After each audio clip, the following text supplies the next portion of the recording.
Hello, this is Dr. Gardner, and I will be lecturing on several different topics, starting off with drugs affecting the central nervous system.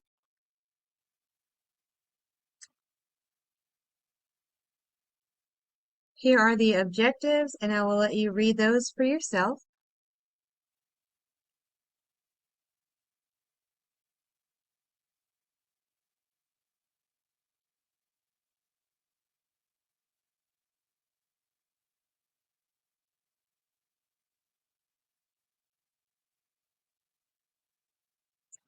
Just an overview.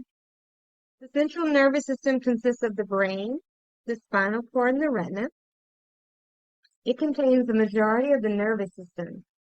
It coordinates the activity of all parts of the body. The brain and the spinal cord serve as the main processing center for the entire nervous system and control all the workings of the body. There's millions of neurons that provide the capacity to reason, experience feelings, and understand the world in general. And the neurons provide the capacity to remember numerous pieces of information. And we'll go over some of the anorexins, anticonvulsants, antidepressants, and so forth.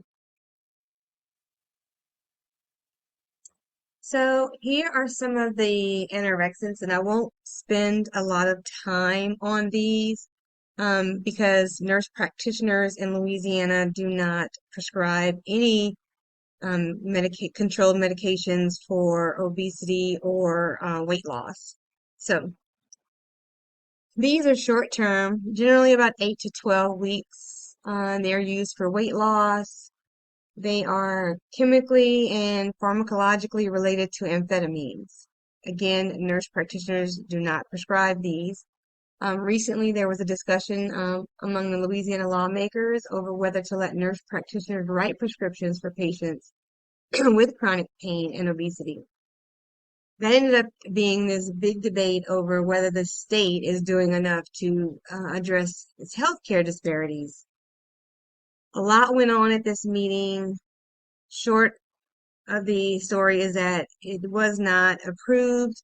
The lawmakers asked for more information as far as how can we do this safely? What is our plan?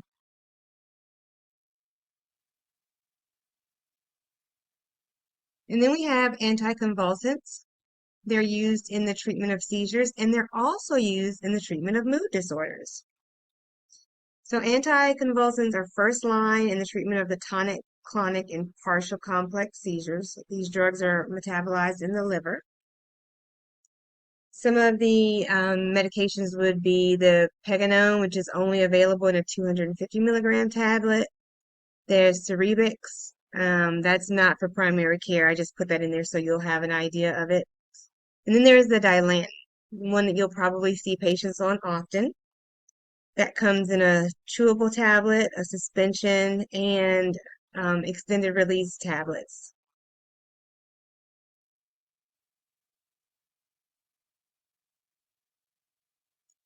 So here are some of the adverse drug reactions. Of course, it's not used IV or IM in clinic. You have to monitor these patients closely for liver and kidney disease.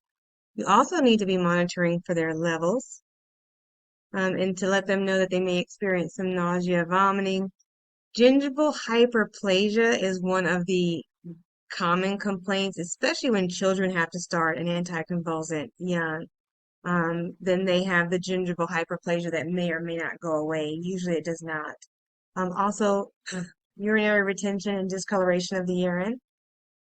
And here are some of the drug interactions. So these medications are best initiated by NPs who work with neurologists to make the diagnosis. This is generally not something you're going to start in primary care. You can refill these medications. You're going to monitor some baseline labs. You're going to want plasma levels and thyroid levels. And make sure you do a thorough assessment of what medications they're taking in addition to this medication. It's always prudent to do a medication assessment at every single visit. Again, one thing that's important to know is that if a patient is started on an anticonvulsant, they need to be seizure free for more than a year before they begin to drive. A lot of them do not like that, but they do have to be seizure free. Also, you want to educate them on good oral hygiene because of the gingival hyperplasia. Uh, Tegretol XR, is carbamazepine. If your patient is on that, you need to make sure they're avoiding grapefruit juice due to the drug interactions. Know that it can depress bone marrow, can possibly cause liver damage and impair thyroid function. So put your thinking caps on. Put your thinking cap on. If you're prescribing carbamazepine to a patient and it can cause liver damage or impair thyroid function, what are you going to do? What is it your responsibility to do? That's how I want you to think when you see medications like this. Put your thinking cap on. So before you even start this, you're going to get a CBC, a Kim panel, a hepatic panel, and thyroid levels. And then I have some other medications in there as well. Lamictal, that is a anticonvulsant and it's also used as a mood stabilizer. This is used as an adjunct treatment in adults and children greater than 2 years old. You can use this with dilantin or valproic acid. Note that if they consume alcohol, their levels will be increased. So you need to educate your patient well. It's metabolized in the liver and the kidneys. And one thing you always want to tell your patient is to look for a rash. They may get a little rash that looks like it's nothing and turn all the way into Stevens, Johnson's, or TENS. So educate your patient. Document your educating about that rash. Again, you'll get some baseline labs.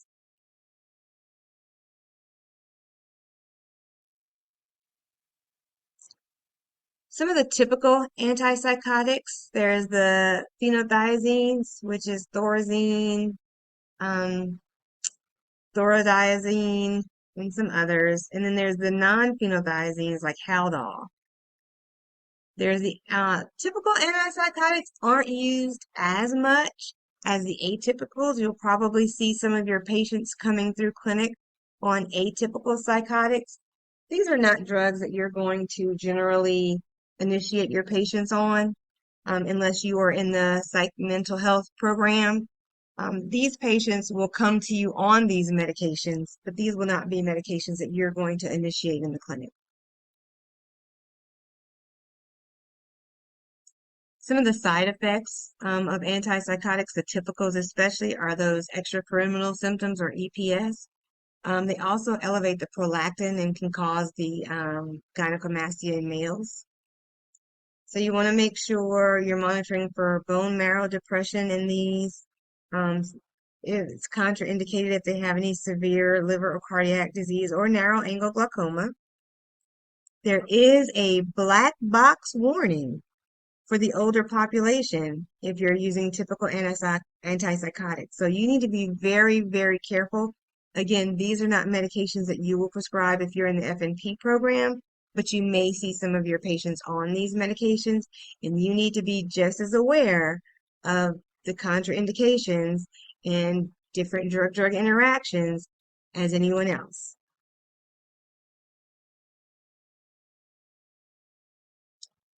So again, here are some of the reactions, the adverse drug reactions for the typicals, such as sedation, weight gain, EPS, also neuroleptic malignant syndrome, which is rare, but can happen. These patients require monitoring of their abnormal involuntary movement scale or an AIM scale, which has to be done. Again, that will be done in the mental health setting, but these are just things you need to watch for. If your patient comes in and you're doing an assessment, you want to assess their movement. This will be assessed in mental health care, but also if you notice any abnormal movements, lip smacking, toes moving, fingers moving, involuntary body movements. You want to make note of that. And you also probably want to make sure that they're seeing their mental health care provider. Some of the drug reactions of atypical weight gain, diabetes, the orthostatic hypotension, and if you clozapine, I just want you to know, can cause a fatal agranulocytosis. Again, you will not be initiating clozapine in the clinics. Now, you may see a patient on lithium, or lithium carbonate. The mechanism of action for that is unknown. There's a half-life of about 15 to 36 hours, and they reach steady state in about 5 to 7 days. There is a very narrow therapeutic index for this, and it's 0.6 to 1.5. If a patient's on lithium, they need to have their levels monitored every 10 to 14 days once they first start, and then about every 2 to 3 months thereafter. You may be asked by the mental health provider when you're obtaining labs if you can get their lithium level, but most mental health providers will monitor this on their own because they know that they're responsible if their patient is on lithium.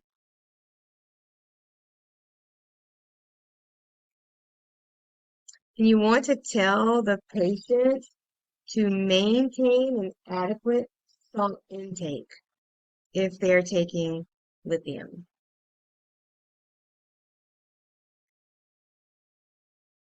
Lithium is a pregnancy category D. There's many drug interactions that can happen with patients taking lithium. You want to educate your patient to monitor for bruising or delayed clotting. And now we'll go into some of the non-classified mood stabilizers. Like I said earlier, Lamictal is one, Neurontin, and Topamax. With Neurontin or gabapentin, there's a high risk for abuse potential with that medication. The stimulants would include dexamethasone, dexamphetamine, amphetamines, the methylphenidate. These are more like your Adderall, your Ritalins, your Concertas. Just to talk briefly about them, they're contraindicated in heart disease, hypertension, and pregnancy. So put your thinking cap on. If they are contraindicated in heart disease, hypertension, or pregnancy, what are you monitoring for? They can cause insomnia, so you want to make sure if your patient's taking it, they're taking it first thing in the morning. Weight loss due to anorexia, palpitations, and headache. If you are prescribing any of these medications, there are Schedule II medications. You need to be monitoring in the prescription drug monitoring program. You have to be a part of that if you have a DEA number. You want to know how much of this medication your patient is using. Definitely how often are they requesting refills. This is one that you will not refill early.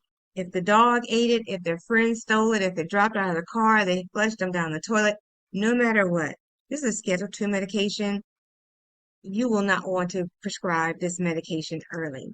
The DEA does monitor how often we write scheduled medications. So if you gave your patient, say you gave them Adderall, and a week later they came back and said somebody stole it out of their car, maybe they lost it. Even with a police report, I have them wait until the next time that they can get it filled because this is not a life or death medication. Also, you can use Strattera, which is what I normally start adults at, because it is a non-stimulant medication. Okay, we'll talk a little bit about insomnia. So here's some of the benzodiazepine hypnotic drugs, which is Restoril, Halcyon, Dalmane. These are agonists, and they enhance the body's own um, GABA-mediated inhibitory process. So some of the advantages is that they produce sleep with very little risk of respiratory depression. And they are taken orally. Some of them are very inexpensive, and the overdose potential is very low. So, and they have multiple uses. So you can use this for insomnia. And you can use it as an anxiolytic.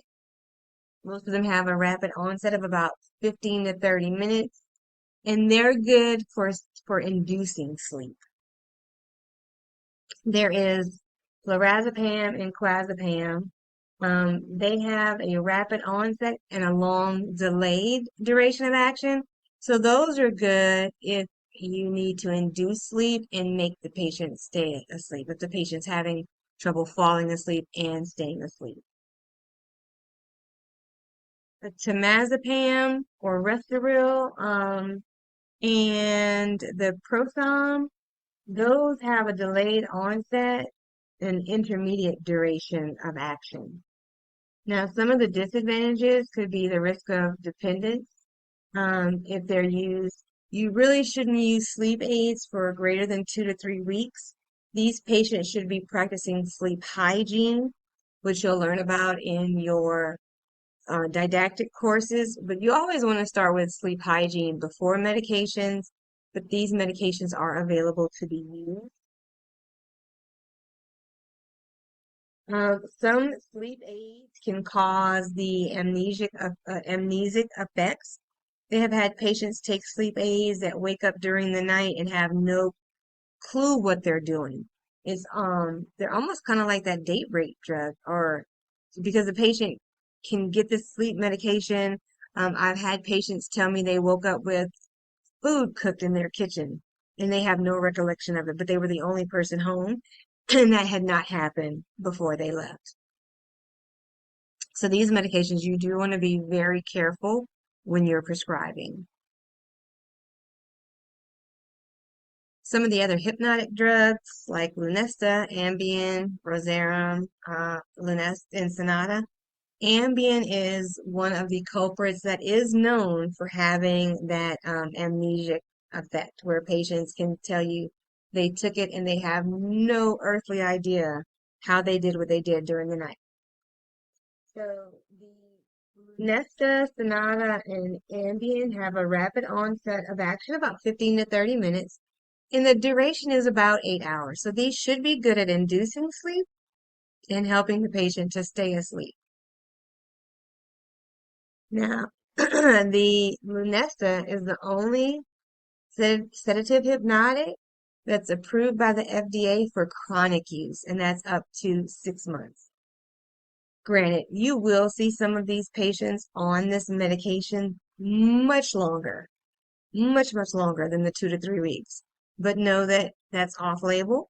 FDA only approves Lunesta for long-term chronic use.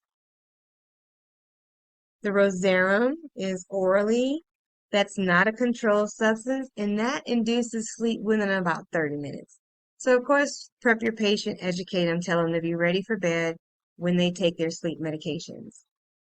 An overdose of these medications can cause severe central nervous system depression and hypotension. They are not recommended for children. They are a category C, and they're controlled substances.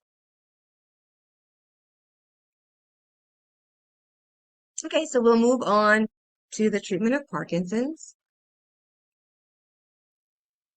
So, what is Parkinson's? It's a spontaneous degeneration of the dopamine producing cells in the midbrain. And dopamine is an inhibitory neurotransmitter. And at this location of the brain, it's responsible for firing off certain nerve cells that are involved with skeletal muscle contraction. Parkinson's patients have a deficiency of dopamine, which leads to impaired relaxation. Muscle rigidity is the typical complaint or manifestation of Parkinson's disease. Here's some of the dopamine agonists, like some you've probably heard of is Cinemet, Mirapex, Harladale, and Requip. The dopamine agonist drugs, they replace the natural deficiency of the inhibitory neurotransmitter dopamine. And it attempts to reestablish the balance between the contraction and the relaxation of the brain on skeletal muscle. So they're well absorbed orally and they're metabolized in the liver.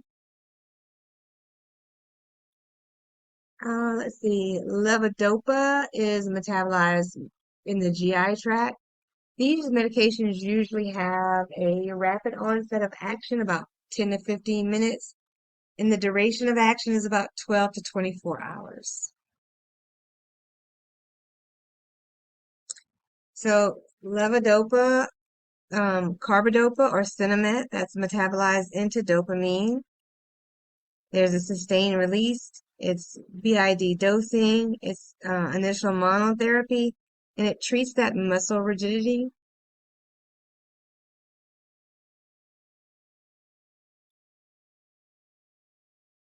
Levodopa, again, is metabolized in the GI tract. Guy has a rapid onset, and it's no longer available as a monotherapy in the United States. It may cause some orthostatic hypotension.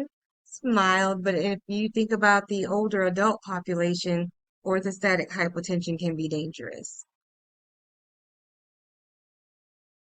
Some other dopamine agonists are bromocriptine and amantadine.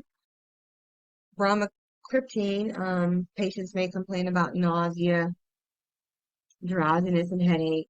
There may be some possible hypotension, which again is dangerous in our adult population. It's not useful as a monotherapy, and it's only effective when it's used as an adjunct to levodopa carbidopa. So you need to have Sinemet and the bromocriptine together. Amantadine, that can be used as an initial monotherapy. It can also improve mood and sense of well-being, and it's inexpensive. It has very minimal adverse effects because it's not metabolized in the liver. It's not metabolized. I'm sorry. It's not metabolized. So that's why it causes minimal effects. Pergolide, you may have heard of this one. It's the one daily dosing, and that is also taken with levodopa. And just a little bit more about the amantadine is that it's useful for Parkinson's, and it's also useful as an antiviral agent for influenza. The patients will take that twice a day. Okay, pergolide is not useful as a monotherapy, and it's only effective when given as an adjunct. It's very expensive, so you probably won't see it often.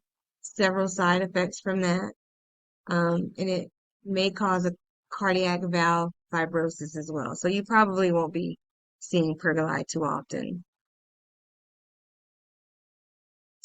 Next, we have the monoamine oxidase B, or the MAO-B inhibitor drugs. You see them there, which is the Deprenyl, Azilect. These increase the availability of dopamine. They're taken orally, metabolized in the liver, and excreted in the urine. So these drugs selectively and irreversibly bind to and block the actions of the MAO-B. So it's that, and that MAO-B is the enzyme that metabolizes dopamine. And because dopamine is not metabolized, more of it remains available for interaction with its receptors. Some of the disadvantages, it's not effective as a monotherapy. It's very expensive, may cause some nervousness, anxiety, and nausea.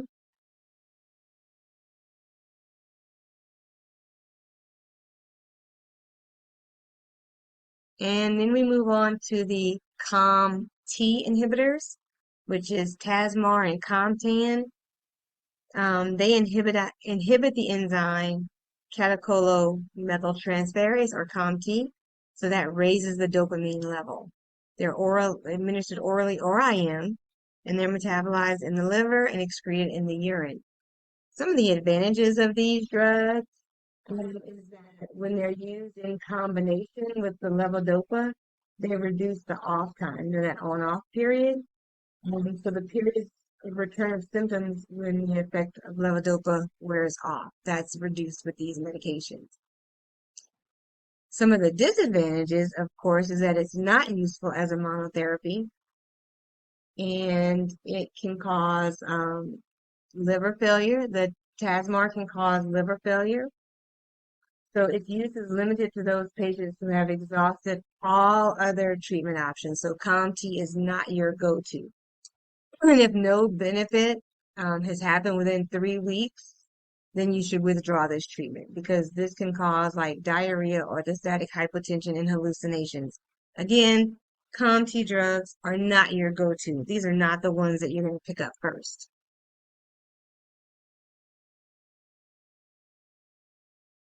So some of the takeaways, put your thinking cap on. I want you to know the advantages and disadvantages of the Parkinson medications. Which medications are monotherapy? Which are good monotherapy medications used? Know about Dilantin, Tegretol, Amictal. Know which are your typical antipsychotics and the atypical antipsychotics. Know the side effects of those, mechanism of action. Understand lithium. Um, what you're going to be monitoring for lithium. Are there any drug levels? What about the toxicity? Understand a little about the stimulants and the hypnotic drugs as well.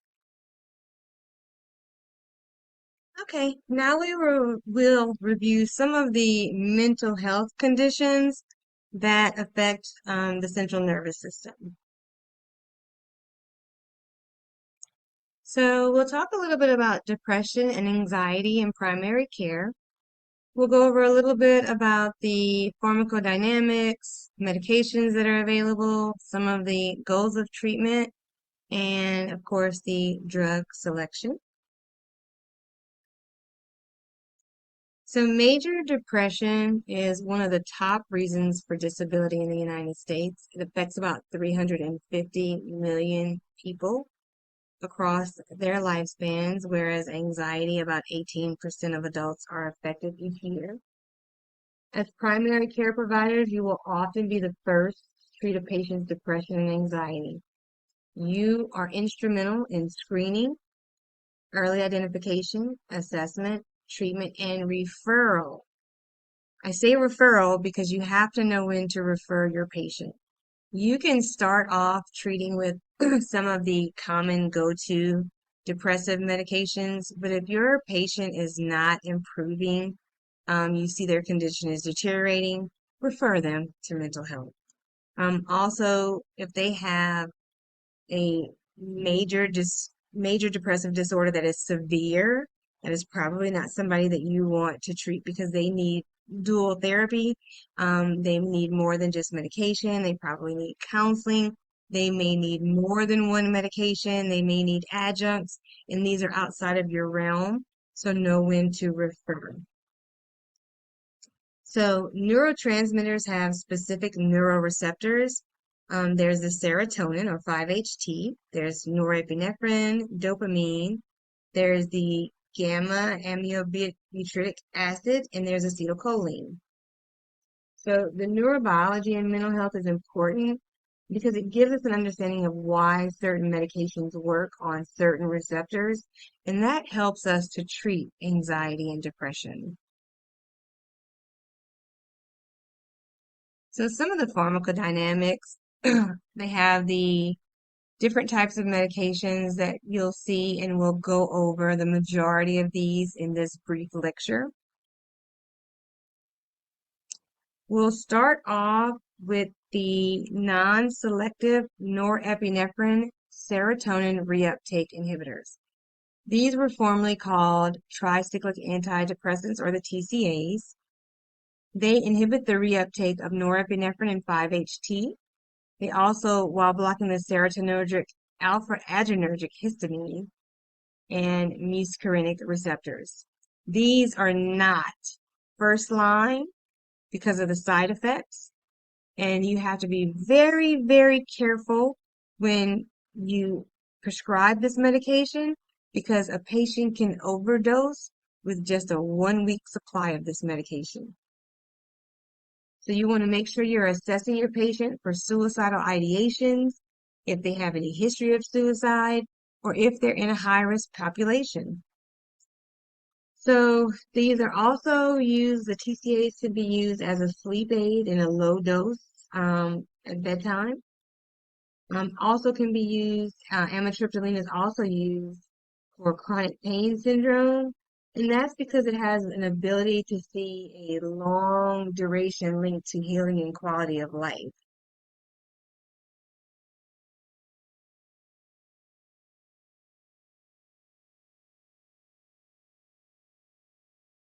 Next, we have the serotonin reuptake inhibitors, or the SSRIs.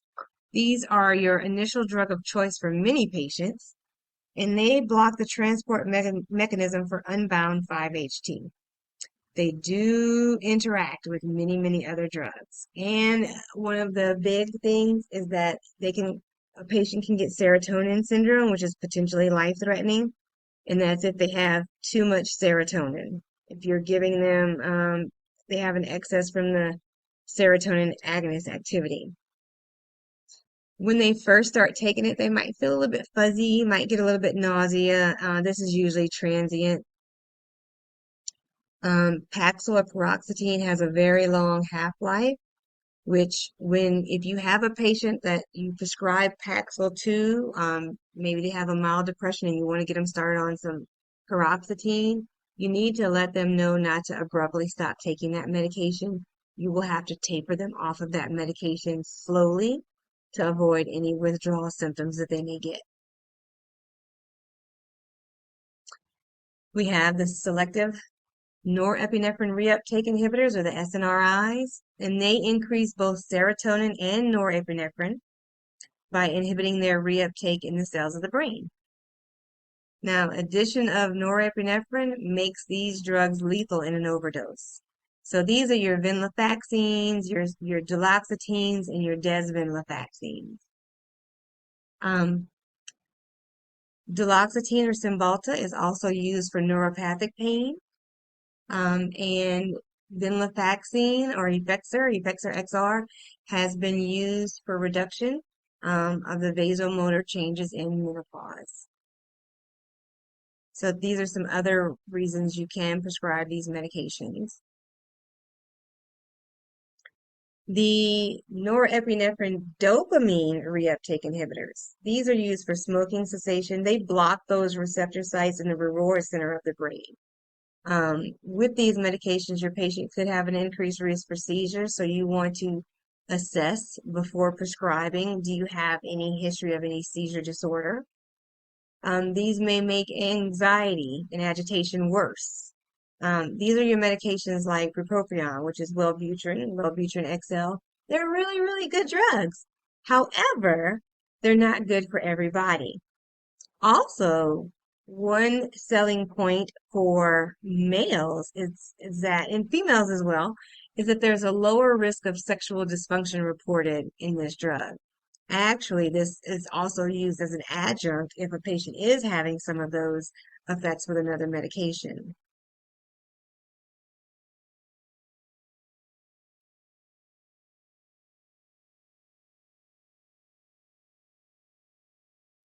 The norepinephrine and serotonin specific agonists. So what do? They block the 5-HT2 and 5-HT3 receptors. They block histamine, so they cause drowsiness and weight gain. And that's the Remeron. So who would this be good for? You're thinking, okay, who wants to be drowsy and gain weight? Okay, put your thinking cap on. Put your thinking cap on. The elderly population, they usually have trouble sleeping. They usually can't, their weight becomes low and they're thin and they want to gain weight. So this would be a good patient to prescribe mirtazapine to. If you prescribe mirtazapine to a younger person and they gain 30 pounds, they're going to hate you. They're going to be so mad. They're not going to want to have taken this medicine. Why'd you give me this? So know your side effects and know your audience. Know who you're prescribing to. Know your patient. Um, like I said, it's good for the elderly population. It's very good for sleep. You may see it as a sleep aid. It may help your patient to sleep, but they're also probably going to gain some weight and be very upset about that. So the monoamine oxidase inhibitors, or the MAOIs, They block monoamine oxidase by binding to the enzyme and permanently inactivating it. So these are rarely prescribed, but they should only be prescribed in the mental health care setting. They have to have very, very specific restrictions with these drugs, um, because if not followed, they can have lethal side effects. Things like hard aged cheese cannot be eaten, things with tyramine in it. So it's very hard to monitor that patient's dietary habits when they're away from you. So it's safer just not to prescribe these unless you have no other choice. And again, as primary care, you will not be prescribing these medications. So we'll talk a little bit about benzodiazepines. They enhance the GABA. GABA. When you think of GABA, think of a slowing down of responses. It slows down the reactivity of the brain. So I think of GABA kind of like that teacher on Charlie Brown, which is ba ba ba ba slow. GABA slows reactivity. Now, benzos have a very high abuse potential, so we only want to give those when necessary. They're short, three different kinds. They're short acting, intermediate acting, and long acting. And then we also have the non-benzo GABA agonist, buspirone, which is very effective in treating anxiety. Benzos should only be used short term because the abuse is so high. And for the goal of treatment, you want to tell your patient you want to reduce their symptoms. You really want them to be able to manage their symptoms without medication, using things such as coping skills. And in depression, we want to achieve remission. But know that they also may need some counseling, coping skills, or whatever. So that's why I said referral is really, really good. That's what we're here for as mental health providers to take care of those patients.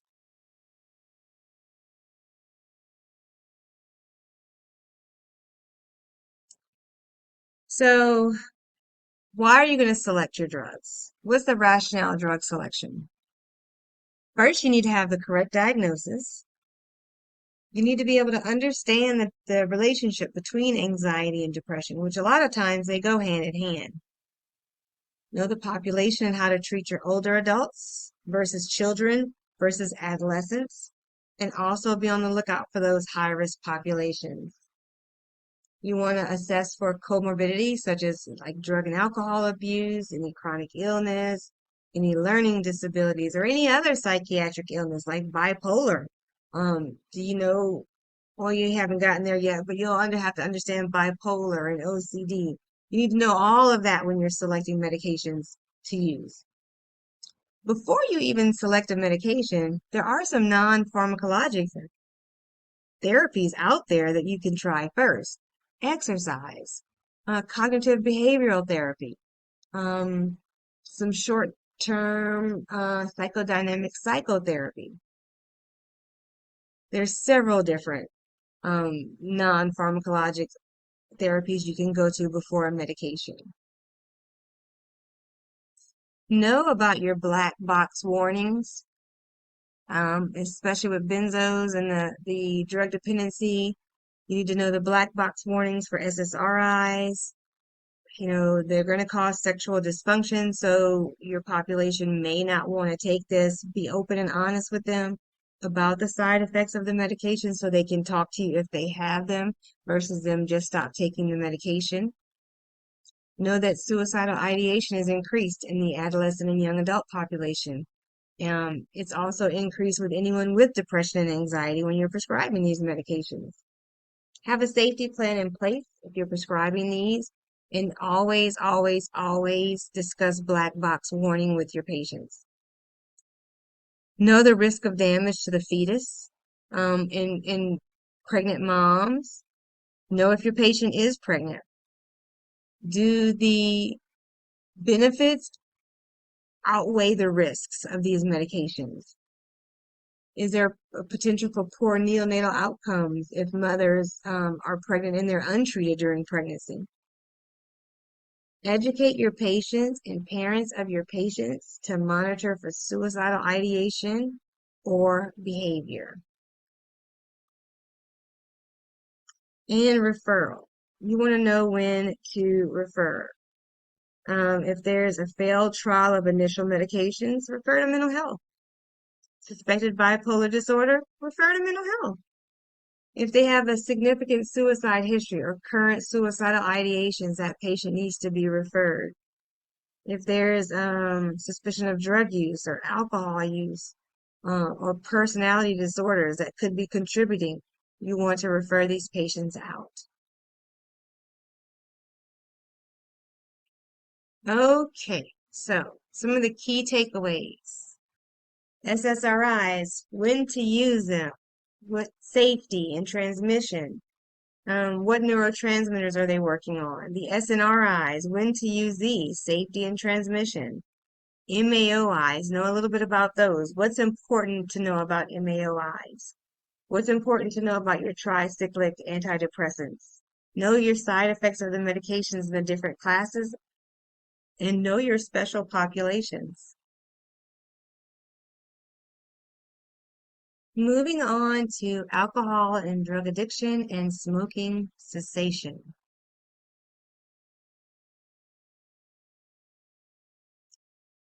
So there are about 136 million Americans, the ages of 12 and older, that currently use alcohol. That's about 65.3 million people reported alcohol binges, and about 16.3 reported heavy alcohol use. There's an upward trend in the number of older adult admissions in substance abuse treatment centers since 2012. In the USPSTF, which is the United States Preventive Services Task Force, recommends screening all patients 18 years of age and older. And we'll screen them with the Audit C, that's the Alcohol Use Disorders Identification Test. You can also use the SASQ, which is the Single Alcohol Screening Question. And those are just quick screening, quick screening tools, which we'll talk about.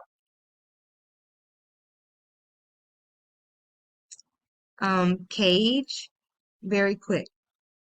Have you ever wanted to cut down on the amount of alcohol that you drink? Do you become annoyed when people ask you about how much you drink or tell you about how much you drink? Do you feel guilty about the amount you drink? Have you ever needed an eye opener for a hangover? So those are quick questions you can ask in Cage. There's the Tweak. That's tolerance, worry, eye opener, amnesia, cut down on drinking. And that screens for alcohol use in pregnant women. There's also the Craft, car, relax, alone, forget friends in trouble, and that's used for adolescents.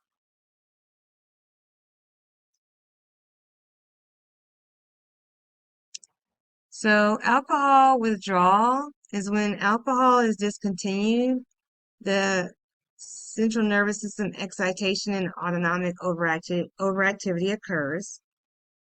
And some of the medications that we use for withdrawal, benzodiazepine, that's first line.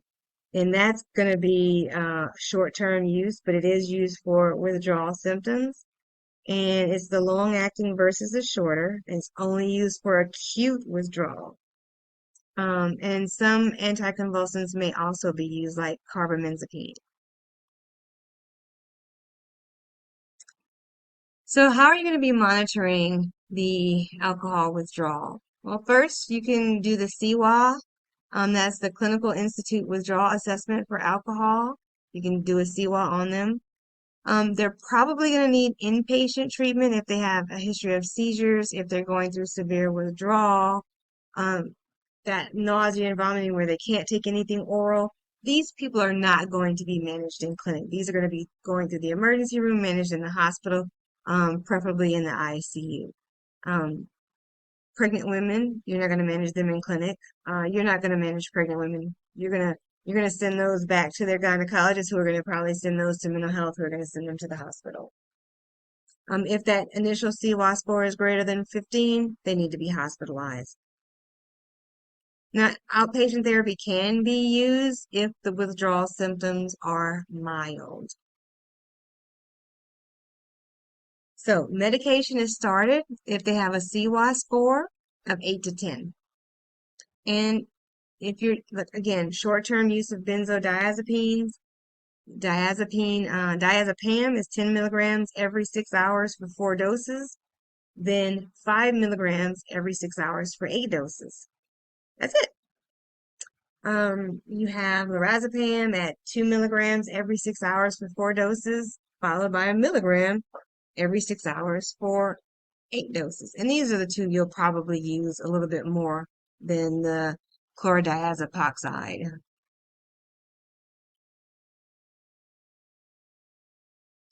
So, okay, we need to give them something for abstinence. Okay, so you've told them, hey, you're going to stop drinking. They want to stop drinking, but they need some help. There is the Campril, which is 666 milligrams 3 times a day. Think about your patient in compliance. Are they going to take something 3 times a day? If not, you may want to use the Antabuse. They'll take that 500 milligrams once a day for a week or two, and then they can go on to 250 milligrams daily. And something you do want to tell your patient if they're going to take Antabuse is do not drink. Do not drink when you're taking that medicine. You will feel violently ill, violently ill. Also, they need to be sober for at least 24 hours before they start that medication. Could be 12 to 24 hours before they start. Okay, so for anti-abuse, they must be alcohol free for 12 hours prior to initiating this medication. There is a black box warning. Never administer this medication if they have alcohol intoxication, and you want to make sure you educate your patient before you give them this medication.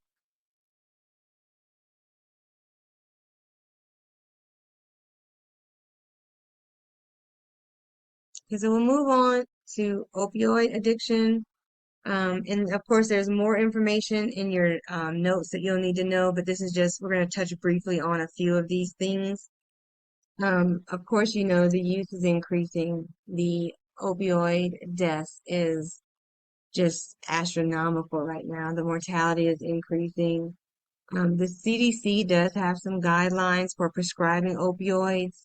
Many, many moons ago, we as nurse practitioners could write for Darvocet N100, Vicodin. Patients coming in with acute pain, we'd write it. They could get like 90 for a month for their acute pain. So were we contributing to the opioid crisis? Possibly. You know, the drug reps were coming in. They were telling us all about them. Oh, these are safe to use. Well, now we've learned from that. And the CDC does have guidelines. You will not prescribe more than a 7-day script of any kind of opioid. And pretty much, unless they have a limb falling off, be careful on who you prescribe your opioids to. And if they have a limb falling off, they should be in the emergency room.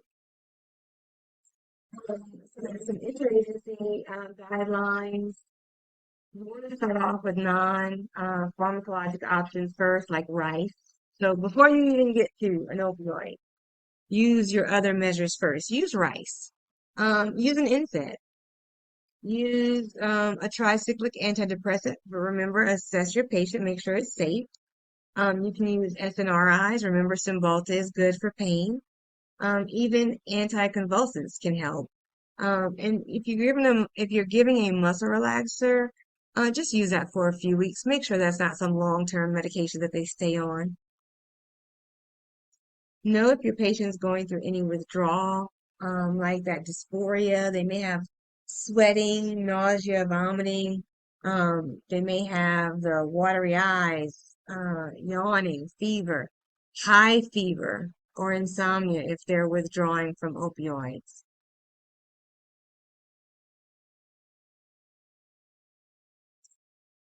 So there are some opioid withdrawal scales. There is the COWS, which is the clinical opiate withdrawal scale. You'll need to know that.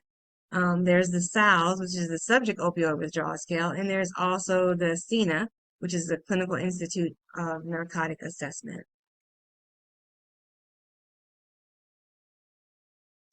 So there's medication assisted treatment, and there's different medications that we use for that, the buprenorphine and the methadone.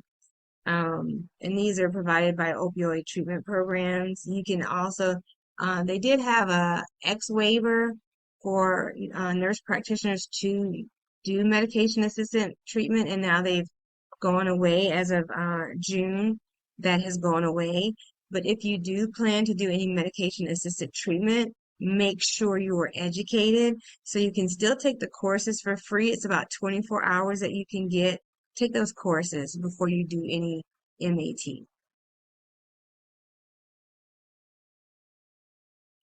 The naltrexone or extended release injectable, which is Vivitrol, you won't be doing that in just regular clinic. You can use clonidine, which is very effective for some of the symptoms that they may have. Naloxone, which you need to be familiar with, is used for opioid overdose. That can be given IV, IM, sub-Q, or intranasally. Families are learning how to use naloxone to save their family members. If it's a naloxone spray, nasal spray, that's one spray into one nostril. Adults and pediatrics have the same dose, and you repeat that every 2 to 3 minutes until EMS arrives. Educate your family members or your patients if they have substance use disorder, a family member knows somebody, make sure they know and understand how to use naloxone to save their family member's life. We'll go a little bit on how do you stop a benzodiazepine. And discontinuation of a benzodiazepine is very, very important so they don't have withdrawal symptoms from long-term use of benzodiazepines. So, use long-acting benzos when withdrawing a patient from a benzodiazepine addiction. So, for discontinuation, 10 milligrams of diazepam is equivalent over 10 weeks. That's what's generally tolerated. An 8 to 12 week benzo taper should be successful. Give them an SSRI or an SNRI at a low dose before starting that taper if they have anxiety or depression. And 9 times out of 10, they probably have anxiety or depression or both. So we'll talk a little bit about smoking cessation, which is nicotine is rapidly absorbed. Each puff maintains nicotine blood levels. You get a development of tolerance.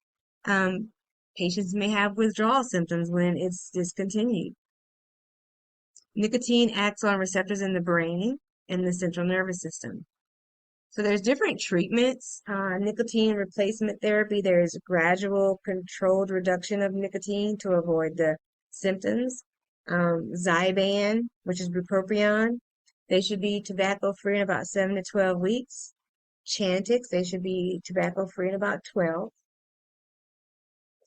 Nicotine replacement therapy, that's used in patients who smoke more than 20 cigarettes a day. There's the Nicorette, Nicotrol, Nicoderm, Commit lozenges. There's also nasal sprays and inhalers that can be used. So some precautions and contraindications. The gum is a category C, and the transdermal patch is a category D.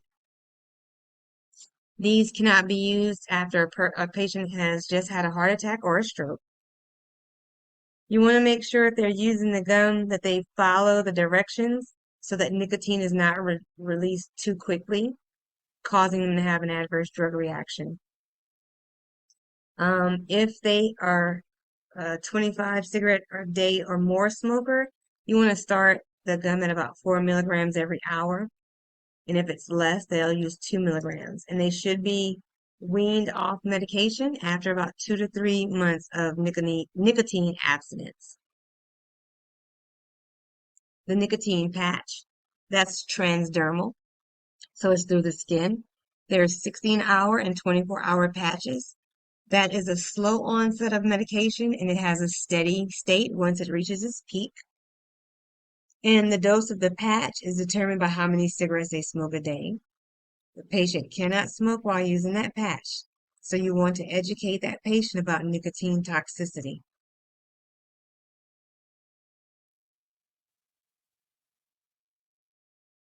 Again, we talked a little bit about bupropion or Zyban.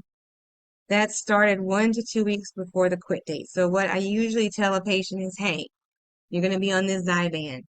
Look at the calendar. Pick your quit date. Let's just use February. So they want to quit February 14th. You know what? I told my significant other I'm going to stop smoking. That is what I'm giving them for Valentine's Day. So on the 1st, I'm going to start. My quit date is on the 14th. So I'm going to start this medication on the 1st. I'll take 150 milligrams for 3 days and then 150 milligrams twice a day. So on the 14th, bam, throw those cigarettes away. So that is how you instruct your patient on using bupropion or Zyban.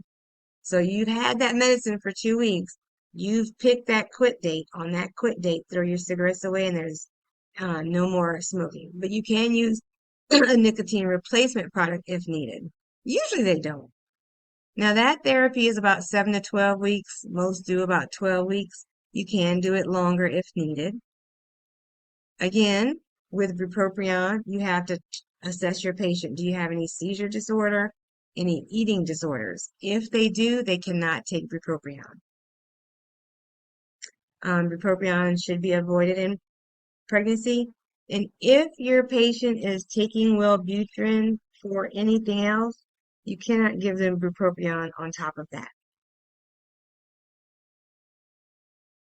Chantix. Chantix is very good. It's highly selective to the alpha-4 beta-2. And it's moderately selective to the 5-HT3 receptors. That one is started a week before the quit date. So you tell them, hey, okay, I am going to quit